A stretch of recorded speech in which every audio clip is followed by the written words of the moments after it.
ஓம் சாந்தி 5/12/2025 சாக்கார முரளி. இன்று சிவ பகவான் கூறுகிறார், இனிமையான குழந்தைகளே, இந்த தூய்மையற்ற உலகம் ஒரு பழைய கிராமமாக இருக்கிறது. இது நீங்கள் வசிக்க தகுதியற்றதாக இருக்கிறது. நீங்கள் இப்போது புதிய தூய்மையான உலகத்திற்கு செல்ல வேண்டும். கேள்வி: தந்தை தன் குழந்தைகளின் முன்னேற்றத்திற்காக எந்த ஒரு யுக்தியை கூறுகிறார்? பதில்: குழந்தைகளே, நீங்கள் கட்டளைக்கு கீழ்ப்படிந்தவர்களாகி தந்தையின் வழிப்படி நடந்து கொண்டே இருங்கள். பாப் தாதா இருவரும் ஒன்றாக இருக்கிறார்கள். ஆகையால் ஒருவேளை இவர் சொல்வதினால், அதாவது பிரம்மா பாபா சொல்வதினால் ஏதாவது நஷ்டம் ஏற்பட்டாலும் தந்தை அதற்கு பொறுப்பாவார். அனைத்தையும் சரி செய்து விடுவார். நீங்கள் உங்களுடைய வழிப்படி நடக்க வேண்டாம். சிவபாபாவின் வழி என்று புரிந்து கொண்டு நடந்து கொண்டிருந்தீர்கள் என்றால் மிகுந்த முன்னேற்றம் ஏற்படும். அதாவது பாபா என்ன சொல்ல வர்றார் அப்படின்னா, சிவபாபா பிரம்மா மூலமாக டைரக்ஷன் கொடுப்பார். பாப் தாதா இருவருமே ஒன்றாக தான் இருக்கிறாங்க. ஒருவேளை இந்த பிரம்மா சொல்லி உங்களுக்கு ஏதாவது நஷ்டம் ஏற்பட்டாலும் சிவபாபா அதனுடைய பொறுப்பு எடுத்துக்கிறேன் அப்படின்றார். நான் எல்லாத்தையும் சரி செய்திடுறேன் அப்படின்றார். ஆகையால பாபாவின் டைரக்ஷன் படி நடக்கணும், தன்னுடைய வழிப்படி நடக்கக்கூடாது. அப்போதான் முன்னேற்றம் இருக்கும் அப்படின்னு சொல்றார். ஓம் சாந்தி. முதலில் முக்கியமான விஷயத்தை ஆன்மீக குழந்தைகளுக்கு ஆன்மீக தந்தை புரிய வைக்கிறார். தன்னை ஆத்மா என்று நிச்சயப்படுத்திக் கொண்டு அமர்ந்து தந்தையை நினைவு செய்யுங்கள். அப்போது உங்களுடைய அனைத்து துக்கமும் நீங்கிவிடும். அந்த மனிதர்கள் ஆசீர்வாதம் செய்கிறார்கள் அல்லவா? இந்த தந்தையும் குழந்தைகளே, உங்களுடைய துக்கம் அனைத்தும் தூர விலகிவிடும் என்று கூறுகிறார். தன்னை ஆத்மா என்று புரிந்து கொண்டு தந்தையை நினைவு மட்டும் செய்யுங்கள். இது மிகவும் சகஜமானது. இதை தந்தையை தவிர வேறு யாரும் புரிய வைக்கவும் முடியாது. மேலும் குழந்தைகளை தவிர வேறு யாரும் புரிந்து கொள்ளவும் முடியாது. இந்த பழைய தூய்மையற்ற உலகம் வசிப்பதற்கு தகுதியற்றதாக இருக்கிறது. ஆனால் மாயையின் தாக்கமும் ஒன்றும் குறைந்ததல்ல. இங்கே பாருங்கள், 100, 125 மாடிகள் கொண்ட பெரிய பெரிய கட்டிடங்களை கட்டிக்கொண்டே இருக்கிறார்கள். இதற்கு மாயையின் பகட்டு என்று சொல்லப்படுகிறது. சொர்க்கத்திற்கு வாருங்கள் என்றால் எங்களுக்கு இதுவே சொர்க்கம் என்று சொல்லிவிடுகிறார்கள். மாயையின் பகட்டு அப்படிப்பட்டதாக இருக்கிறது. ஆனால் குழந்தைகளாகிய நீங்கள், இது பழைய கிராமமாக இருக்கிறது, இதற்கு நரகம் என்று சொல்லப்படுகிறது என்பதை அறிவீர்கள். பழைய உலகம், அதுவும் ரௌரவ நரகமாக இருக்கிறது. சத்யுகத்திற்கு தான் சொர்க்கம் என்று சொல்லப்படுகிறது. குழந்தைகளாகிய நீங்கள் மறைமுகமான போர் வீரர்கள் என்று சொல்லப்படுகிறீர்கள். நீங்கள் யுத்தம் செய்து கொண்டிருக்கிறீர்கள் என்று யாராவது புரிந்து கொள்கிறார்களா என்ன? உங்களுடைய யுத்தமோ விகாரங்களுடன் நடக்கிறது. தூய்மையாகுங்கள் என்று அனைவருக்கும் சொல்கிறீர்கள். ஒரு தந்தையின் குழந்தைகளாக இருக்கிறீர்கள் என்று புரிய வைக்கிறீர்கள். பிரஜாபிதா பிரம்மாவின் குழந்தைகள் அனைவரும் சகோதரன் சகோதரி ஆகிவிட்டீர்கள் அல்லவா? இப்படி புரிய வைப்பதற்கு மிகவும் யுக்திகள் தேவை. அதாவது உலகத்தில் இருக்கிறவங்கள தூய்மை ஆக்கணும் அப்படின்னா ஞானத்தை யுக்தியாக புரிய வைக்கணும். இப்போ உலகத்துல என்ன சொல்லுவாங்க? படைக்கிறவர் யாரு அப்படின்னா அந்த பிரம்மன் படைத்தார் அப்படின்னு சொல்லுவாங்க. அப்போ எல்லாருமே அந்த பிரம்மாவின் குழந்தைகள், பிரம்மகுமார் குமாரிகள். அப்போ யார் ஆயிட்டீங்க? சகோதரன் சகோதரி ஆயிட்டீங்க இல்லையா? அப்படின்னு அன்பா புரிய வைக்கும்போது ஒரு இறைவனுடைய குழந்தைகள், சகோதரன் சகோதரிகள் அப்படின்னு உணரும் போது அவங்க தூய்மை ஆயிடுவாங்க. அதனால யுக்தி வேணும் அப்படின்றார். உங்களுடைய பெயர் பலகையிலும் கூட பிரஜாபிதா என்ற வார்த்தை இருக்க வேண்டியது மிகவும் அவசியமாகும். வெறுமனே பிரம்மா என்று எழுதினால் அவ்வளவு ஜோராக இருக்காது. அடுத்தது பாபா பிரம்மா அப்படின்னு சொல்லி பெண்கள் கூட பேர் வச்சுக்கிறாங்க. பிரம்மதேவி, பிரம்மராம்பா அப்படிலாம் வச்சுக்கிறாங்க. அதற்கு பாபா ஆணின் பெயரை பெண்களுக்கு கூட வச்சிடுறாங்க அப்படின்னு சொல்லிட்டு இருக்கிறார். தந்தை மற்றும் தாதா ஒன்றாக இருக்கிறார்கள் அல்லவா? இவர் யார் என்று புரிந்து கொள்ள முடிவதில்லை.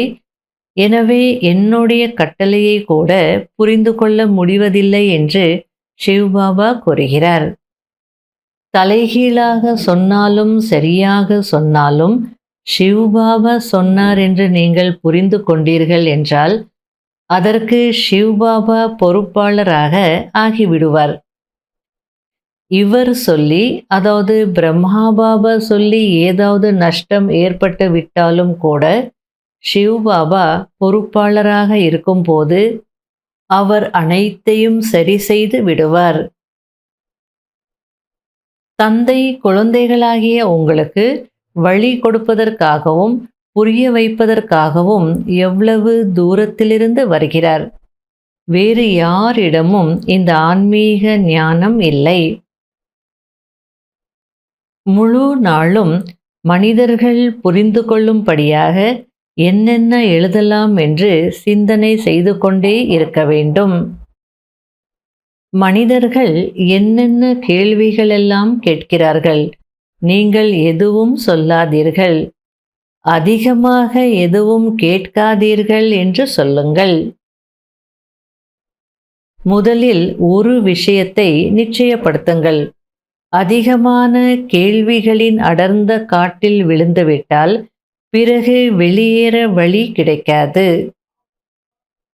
அதாவது கோர்ஸ் கொடுக்கும்போது சரி, எக்ஸிபிஷன்ஸ்லேயும் சரி, நிறைய கேள்விகள் கேட்டாங்கன்னா உடனுக்குடனே பதில் சொல்லக்கூடாது. ஒரு கேள்வி கேட்பாங்க, அப்புறம் இன்னொரு டவுட்டு வேறு கேள்வி கேட்பாங்க. எங்கேயோ அவுட் ஆஃப் ட்ராக் போயிடுவாங்க. காட்டுக்குள்ளே மாட்டிக்கிட்டிங்கன்னா அதுக்கு வழி இல்லை வெளி வர்றதுக்கு. ஏதோ பேச போய் எங்கேயோ போயிடுவாங்க.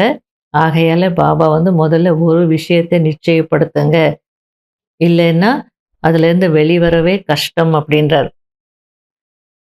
மனிதர்கள் மூடு பணியில் சிக்கி குழப்பமடைந்து விட்டால் பிறகு அதிலிருந்து வெளிவர முடிவதில்லை. இதுவும் அது போலதான். மனிதர்கள் எங்கிருந்து எங்கோ மாயையின் பக்கமாக வெளியேறி விடுகிறார்கள்.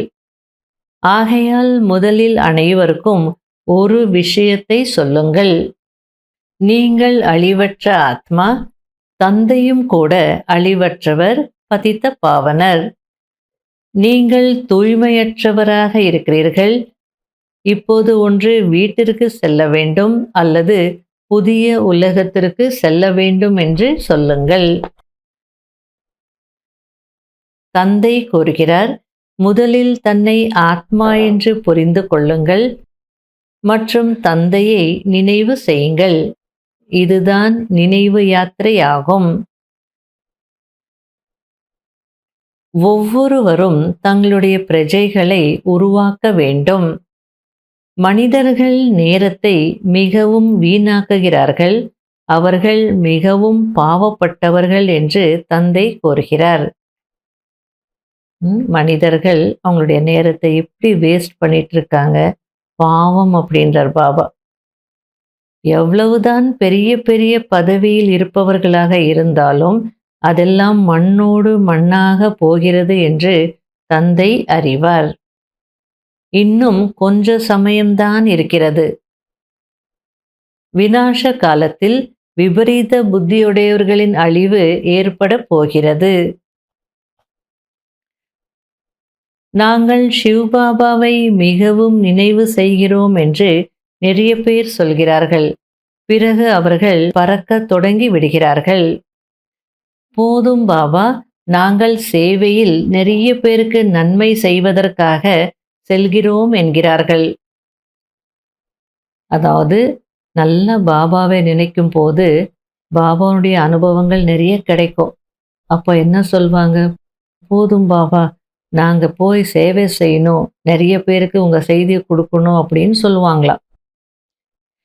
எந்த அளவிற்கு நிறைய பேருக்கு செய்தி கொடுக்கிறார்களோ அந்த அளவிற்கு நினைவில் இருப்பார்கள். நினைவில் இருந்தா சேவை செய்வாங்க. எந்த அளவிற்கு பாபாவனுடைய செய்தி எல்லாருக்கும் கொடுக்குறாங்களோ அந்த அளவிற்கு பாபாவனுடைய நினைவுலையும் இருப்பாங்க அப்படின்னு சொல்லிட்டு இருக்கிறார்.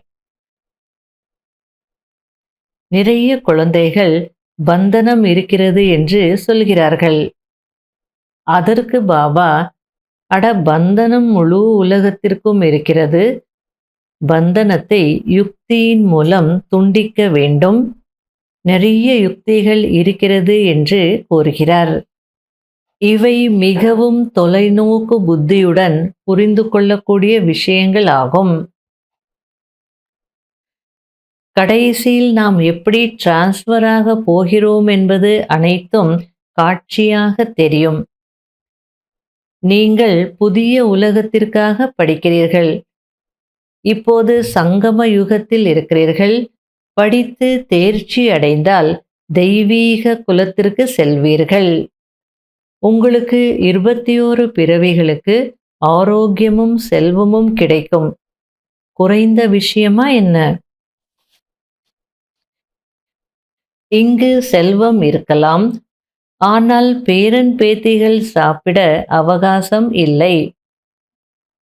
அதாவது இங்கே பணம் சம்பாதிக்கிறாங்க, சேர்த்து வைக்கிறாங்க குழந்தைகளுக்கு, பேரன் பேத்திகளுக்குன்னு சொல்லிட்டு.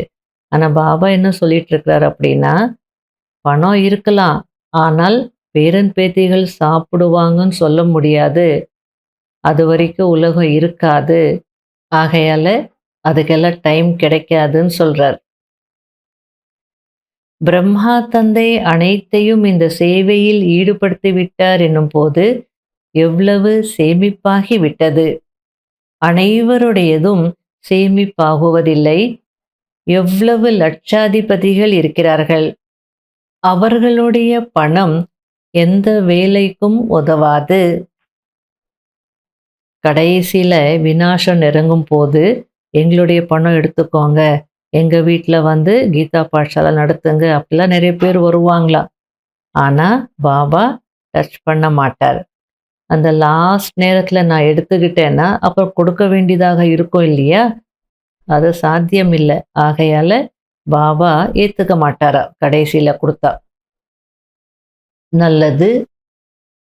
இனிமையிலும் இனிமையான தேடி கண்டெடுக்கப்பட்ட செல்ல குழந்தைகளுக்கு மாத்பிதா பாப் தாதாவின் அன்பு நினைவுகள் மற்றும் குட் மார்னிங். ஆன்மீக குழந்தைகளுக்கு ஆன்மீக தந்தையின் நமஸ்காரம். கடைபிடிக்க வேண்டிய முக்கியமான சாராம்சம். முதல் பாயிண்ட், பந்தனத்தை துண்டிப்பதற்கு யுக்தியை உருவாக்க வேண்டும். உயிருக்கு உயிரான தந்தையிடம் அன்பு வைக்க வேண்டும். தந்தையின் செய்தியை அனைவருக்கும் கொடுத்து அனைவருக்கும் நன்மை செய்ய வேண்டும். இரண்டாவது பாயிண்ட், தொலைநோக்கு புத்தியுடன் இந்த எல்லையற்ற நாடகத்தை புரிந்து கொள்ள வேண்டும். பிச்சைக்காரரிலிருந்து இளவரசன் ஆகக்கூடிய படிப்பில் முழு கவனம் கொடுக்க வேண்டும். நினைவிற்கான உண்மையிலும் உண்மையான சார்ட் வைக்க வேண்டும். வரதானம். சங்கல்பம் என்ற விதையில் நன்மை என்ற சுப பாவனையை நிறைத்து வைத்திருக்கக்கூடிய விஸ்வ கல்யாணக்காரி ஆகுங்கள். அதாவது உலகத்திற்கு நன்மை செய்பவர் ஆகுங்கள். முழு மரத்தின் சாரம் விதையில் இருக்கும். அதேபோல் சங்கல்பம் என்ற விதை ஒவ்வொரு ஆத்மாவிற்காகவும் இயற்கைக்காகவும் சுப பாவனையுடையதாக இருக்க வேண்டும். அனைவரையும் தந்தைக்கு சமமுவதற்கான பாவனை பலமற்றவர்களை பலசாலியாக்கக்கூடிய, துக்கம் மற்றும் அசாந்தியில் இருக்கும் ஆத்மாக்களை சதா சுகமானவர்களாக அமைதியானவர்களாக ஆக்கக்கூடிய பாவனையின் சாரம் ஒவ்வொரு சங்கல்பத்திலும் நிரம்பியிருக்க வேண்டும். எந்த ஒரு சங்கல்பம் என்ற விதையும் இந்த சாரமின்றி காலியாக வீணாகிவிடக்கூடாது. நன்மைக்கான பாவனையினால் சக்திசாலியாக இருக்கட்டும். அப்போதுதான் தந்தைக்கு சமமான விஸ்வ கல்யாணக்காரி ஆத்மா என்று சொல்லப்படுவீர்கள். ஸ்லோகன்: மாயையின் மோதல்களில் பயப்படுவதற்கு பதிலாக பரமாத்மா சந்திப்பின் ஆனந்தத்தை கொண்டாடிக்கொண்டே இருங்கள். அவ்யக்த சமிகை: கர்மாதீத நிலை அடைவதற்கு அஷரீரி ஆகுவதற்கான பயிற்சியை அதிகப்படுத்துங்கள். ஷரீர பந்தனம், கர்மங்களின் பந்தனம், மனிதர்களின் பந்தனம், வசதிகளின் பந்தனம், சுபாவ சம்ஸ்காரங்களின் பந்தனம் என எந்த ஒரு பந்தனமும் அதன் பக்கம் கவர்ந்திழுக்க கூடாது. இந்த பந்தனம்தான் ஆத்மாவை இறுக்கமாக்கி விடுகிறது. இதற்கு சதா விடுபட்டவர் மற்றும் மிகவும் அன்பானவர் ஆகுவதற்கான பயிற்சி செய்யுங்கள். ஓம் சாந்தி.